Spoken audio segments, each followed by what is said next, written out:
Well, hey guys, welcome back, and we are once again going to be discussing Tim Pool, the prolific podcaster, YouTuber. He now actually has representation at the White House in the press pool, which has caused a lot of controversy due to the fact that Tim is viewed as kind of a, so-called right-wing extremist, even though he is pretty much a center liberal, a reformed liberal. He was definitely far more left-leaning back in the day before the world lost its mind.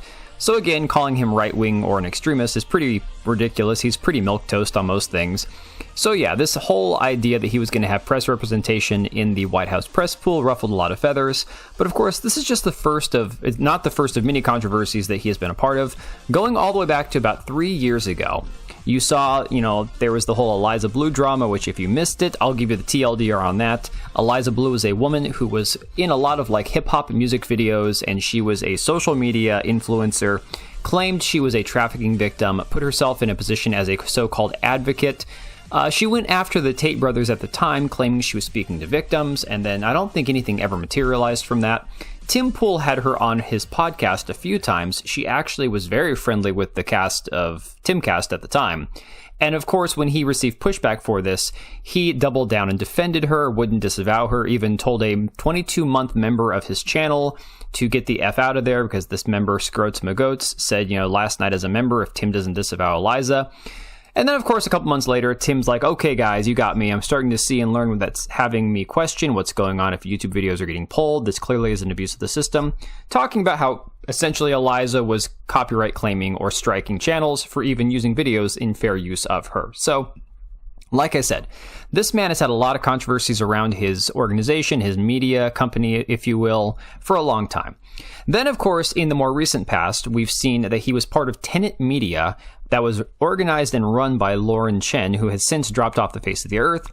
I believe Benny Johnson and Dave Rubin were also part of Tenet. And of course, what happened was it was receiving money allegedly from Russia.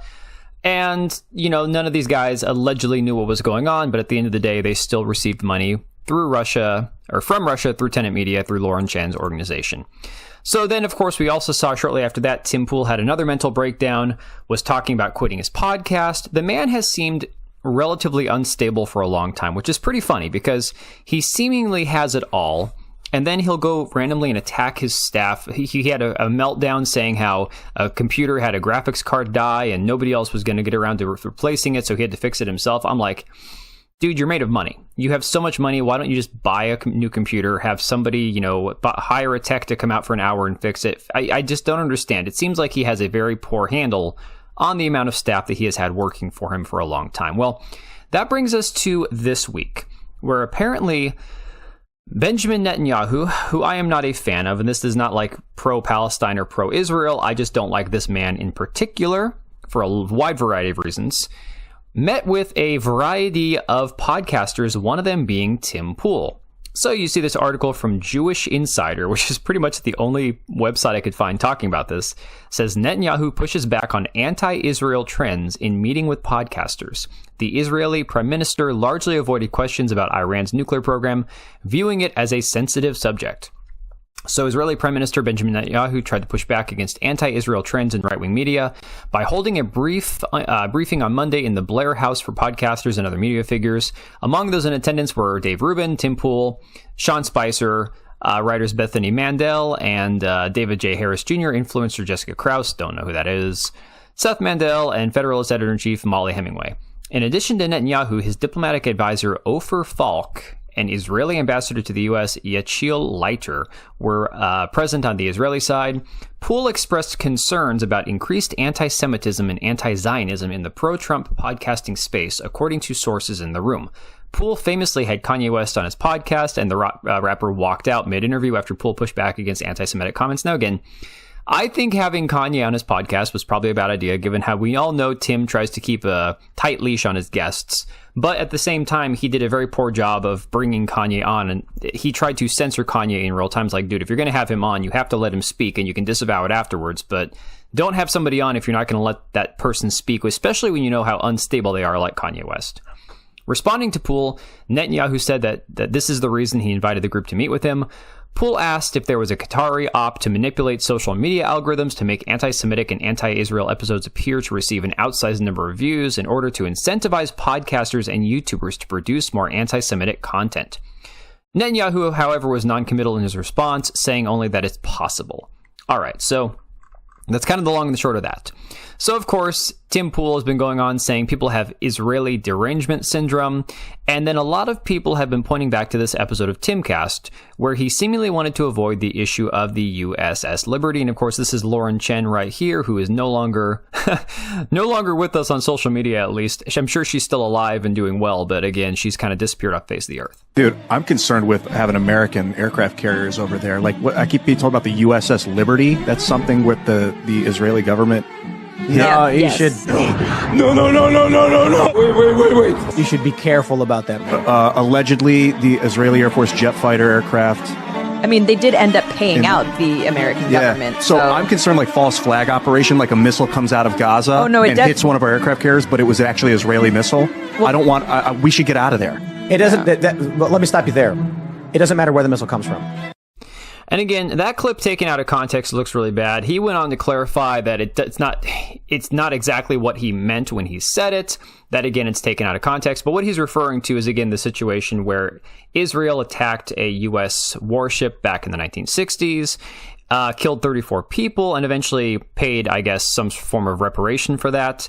But again, a lot of people suspected that it was a false flag attack where Israel was trying to get us into a war with another nation. I'm not making claims one way or the other. You guys can come up to your own conclusion as far as that goes. But he's since been criticized by people like Sam Hyde, asking what does Mossad have on Tim Poole? And of course, Tim says, Sam Hyde, why are you making up fake shit? The full context of the missile is that I said false flags don't matter in the context of planning. Once the false flag happens before people argue, but the perpetrator got what they wanted. Also never mentioned having trouble monetizing, because Sam says he had trouble getting his channel monetized. But this is largely my point. The anti-Israel people just make up fake shit, obfuscating actual criticism. Jake Shields owes me a pappy after lying about me having sold to the Daily Wire. Again, there was a big rumor going around that he was going to sell to the Daily Wire, that Daily Wire was going to buy Timcast, one way or the other. Ian Carroll claimed I was going to buy the Daily Wire. Guess what? It's an endless stream of edited clips, fake shit, lies, and misinformation. Look at the story yesterday where they lied and claimed I said Qatar was funding anti-Israel shit when was the opposite. I had asked for proof that the claim from others was true because they keep alleging it. Israel derangement syndrome. Well, the article I read isn't doing me any favors because, again, if that's truly what he meant, it's not the way it came across. So that brings us to where we are today, with a lot of people getting really upset with Tim due to his stance, his belief that Karmelo Anthony, the track meet student who allegedly ended the life of another track meet student, did so in self-defense. You can see from this Newsweek article, Karmelo Anthony gives Send Go, raises $270,000. Yeah, it's over $300,000 now that Karmelo Anthony has raised for his alleged defense. Again, this money, unless he's spending thousands of dollars an hour on an attorney, this is just going to, enrich his family. Whether he gets away with murder or not is going to be a whole different, conversation. But since a lot of this information has come out, Tim has doubled down on his belief that this student did this act in self-defense. Tim Poole says, I'm confused by this story. Are we against self-defense now?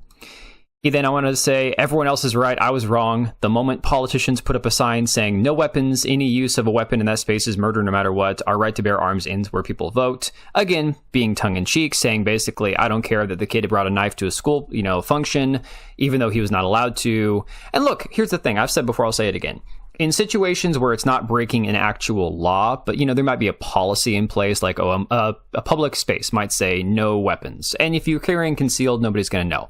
You choose to do that, whether it's a violation of the rules of wherever you go to in the attempt to defend yourself or people around you in case you need to. Again, unless you're not committing a crime and breaking the law, I say to each their own, whatever. But in this situation, you're talking about a student that had no business bringing a weapon to a school function, an organized function involving children, minors, and ended up taking the life of somebody else. It is not the same thing as, say, an adult walking around with a concealed weapon to protect themselves and those around them. Tim Pool says, I don't care about conservative tribal outrage, again, using some of the witness testimony of this situation as somehow saying the kid obviously was defending himself. Nina Infinity says, is this another one of those Tim Pool engagement troll things? Because I don't get it. People are basically assuming that he's just losing his mind. And then he goes on to post stuff like this. He's got alternating memes, one of them being X or Twitter, saying, wonder what this is. Everyone inside freaking out. And he's like, what the actual hell is this? Then he did one for Blue Sky as well. Goes into Blue Sky and everyone's like, get him. And he's like, what the actual hell is this? I think the man has just started to crack. If I'm being honest, if my honest opinion about Tim Pool is based on the actions that he's taken the last couple of years, after having consumed a lot of his content prior to not watching him anymore, and then seeing him kind of pop up here and there, a lot of the stories around him, it seems like he is losing his grip, if not on reality, but maybe just his grip on his position, his position as the head of a company, as the head of a media organization. His influence maybe has gotten to his head where he thinks that he can just kind of say whatever, be an edgelord and, piss people off and get extra engagement money. I don't know what his deal is recently. I'm not going to pretend to know everything about Tim Pool. But at this point, it seems like the dude is cracking up. And I think that this is doing more harm than good, to be honest. So I'll be curious to see how this shakes out. Let me know what you guys think about all this down below. Are you convinced that Karmelo Anthony did this in self-defense? What do you think about his meeting with Netanyahu? Do you think that's pretty suspicious? Let me know down below, and I'll catch you guys on the next one. All right, and if you made it this far, thank you so much for watching the video. Thank you for being here. I do have 2 channels, Minimal Effort Podcast, as well as my gaming channel. I do have a Twitch and Kick for my gaming channel. We do live streams over there occasionally, maybe once a week.